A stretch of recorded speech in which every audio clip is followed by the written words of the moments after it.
Praise the Lord. Faith വോയിസിലേക്ക് എല്ലാവരെയും ഞങ്ങൾ സ്വാഗതം ചെയ്യുന്നു. പ്രഭാഷകന്റെ ഗ്രന്ഥം തുറക്കപ്പെട്ടപ്പോൾ 34-ാം അധ്യായം 16-ാം തിരുവചനം ഇങ്ങനെ വെളിപ്പെടുത്തി: തന്നെ സ്നേഹിക്കുന്നവരെ കർത്താവ് കടാക്ഷിക്കുന്നു. അവിടുന്ന് ശക്തമായ സംരക്ഷണവും ഉറപ്പുള്ള താങ്ങും, ചൂട് കാറ്റിൽ അഭയകേന്ദ്രവും, പൊരിവെയിലിൽ തണലും, ഇടറാതിരിക്കാൻ സംരക്ഷണവും, വീഴാതിരിക്കാൻ ഉറപ്പുമാണ്. പ്രിയപ്പെട്ടവരെ, ഭൗതിക സമ്പത്തും സൗകര്യങ്ങളും വർദ്ധിക്കും തോറും നാളത്തെ കാര്യത്തെക്കുറിച്ചുള്ള ആകുല ചിന്ത പലരിലും വർദ്ധിച്ചു വരാറുണ്ട്. എന്നാൽ കർത്താവിനെ സ്നേഹിക്കുന്നവർക്ക് ആത്മീയ കാര്യങ്ങളിലും ഭൗതികമായ ആവശ്യങ്ങളിലും ദൈവം സഹായിക്കുന്നു എന്ന സത്യം നാം തിരിച്ചറിയണം.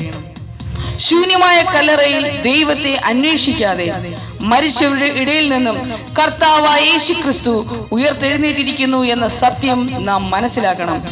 ആ ദൈവം പൊരിവെയിലത്തും ചൂടുകാറ്റിലും നമ്മുടെ അഭയസങ്കേതമാണ്. ശൂർ മരുഭൂമിയിലെ ചൂടുള്ള കാലാവസ്ഥയിലും ഹാഗാറിനെ സഹായിക്കുവാൻ ഇറങ്ങി വന്നവനാണ് നമ്മുടെ ദൈവം.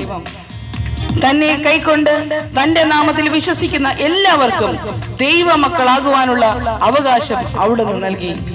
ഈ സത്യത്തെ മറന്നുകൊണ്ട് ജീവിക്കുന്നവരോട് കർത്താവ് പറയുന്നു: വിശുദ്ധ ലിഖിതങ്ങളോ ദൈവത്തിന്റെ ശക്തിയോ മനസ്സിലാക്കാത്തത് കൊണ്ട് നിങ്ങൾക്ക് തെറ്റുപറ്റിയിരിക്കുന്നു.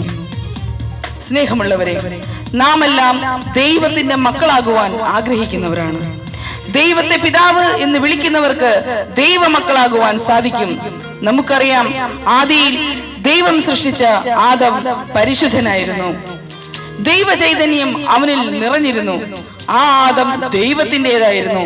എന്നാൽ ആദത്തിന്റെ അനുസരണക്കേടിനാൽ പാപത്തിനടിമയായി ദൈവപുത്ര സ്ഥാനത്തിന് അവൻ അയോഗ്യനായി.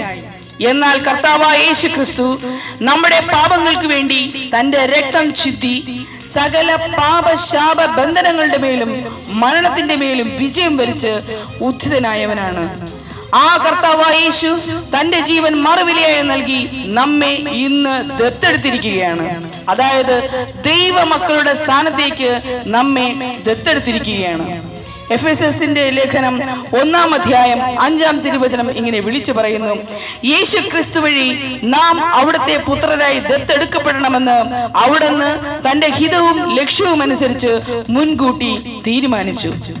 സ്നേഹമുള്ളവരെ, നമ്മുടെ ജീവനും ജീവശ്വാസവും ദൈവത്തിന്റെ ദാനമാണ് എന്ന് നാം തിരിച്ചറിയണം. ഈ തിരിച്ചറിവ് ഉണ്ടായത് കൊണ്ടാണ് വിശുദ്ധ പൗലോസ് ഇങ്ങനെ വിളിച്ചു പറഞ്ഞത്: ഞാൻ എന്തായിരിക്കുന്നുവോ അത് ദൈവകൃപയാലാണ്. ആ ദൈവത്തെ നന്ദി നിറഞ്ഞ ഹൃദയത്തോടെ നമുക്ക് ഈ നിമിഷം സ്തുതിച്ച് ആരാധിക്കാം. നമ്മുടെ കർത്താവായ യേശുക്രിസ്തു നമ്മുടെ ദൈവമാണ് എന്ന് നാം തിരിച്ചറിയണം. കാരണം നമ്മുടെ ദൈവം ജീവനുള്ള ദൈവമാണ്. ആ ദൈവത്തെ മാത്രമേ ആരാധിക്കുവാനും സ്തുതിക്കുവാനും പാടുള്ളൂ. അതിനാൽ നമുക്ക് ഏവർക്കും കർത്താവായ യേശുവിനോട് ഇങ്ങനെ പറയാം: എന്റെ കർത്താവേ, എന്റെ നല്ലിടയാ, അങ്ങേക്കെന്നും ആരാധന. ഹല്ലേലൂയ. എന്റെ കർത്താവേ, എന്റെ നല്ലിടയാ, അങ്ങേക്കെന്നും ആരാധന. ഹൃദയം തുറന്നുകൊണ്ട് നമുക്ക് പാടാം.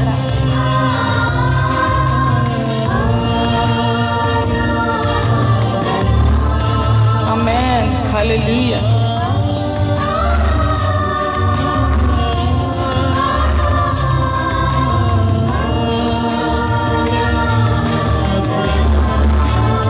എന്റെ കർത്താവേ, എന്റെ നല്ലിടയാ, അങ്ങേക്കെന്നും ആരാധന. ദാനിയേൽ ഇങ്ങനെ വിളിച്ചു പറഞ്ഞു: ഞാൻ എന്റെ ദൈവമായ കർത്താവിനെ മാത്രമേ ആരാധിക്കുകയുള്ളൂ, കാരണം അവിടുന്നാണ് ജീവിക്കുന്ന ദൈവം.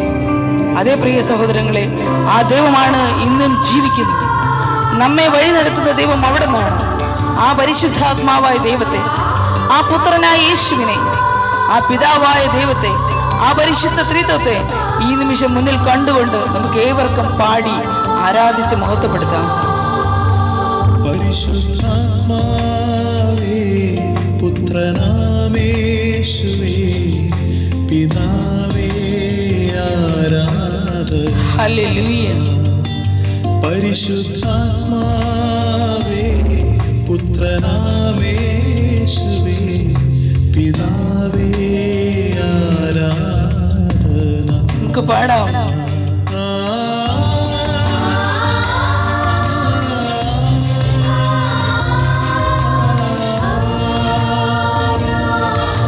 ആമേൻ.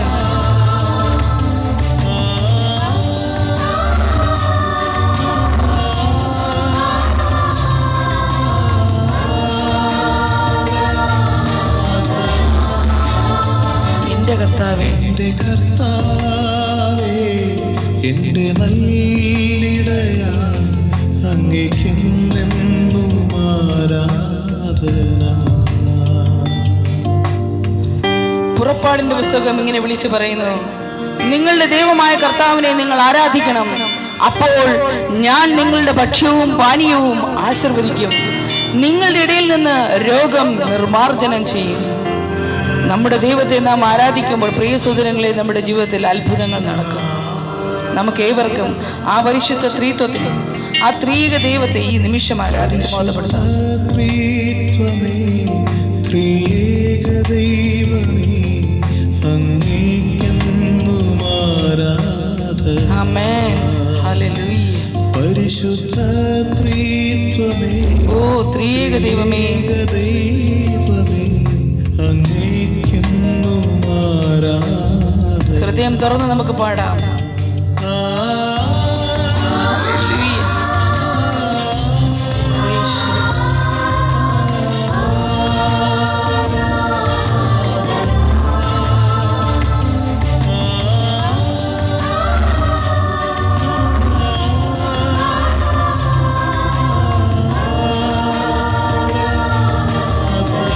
എന്റെ കർത്താവേ, എന്റെ കർത്താവേ എന്റെ നല്ലിടയാ അങ്ങേക്കെന്നെന്നും ആരാധന.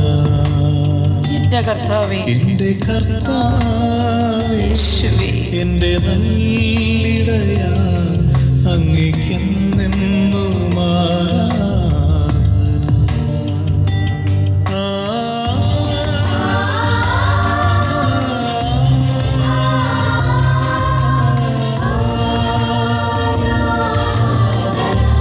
ദൈവം നിങ്ങളെല്ലാവരെയും അനുഗ്രഹിക്കുമാറാകട്ടെ.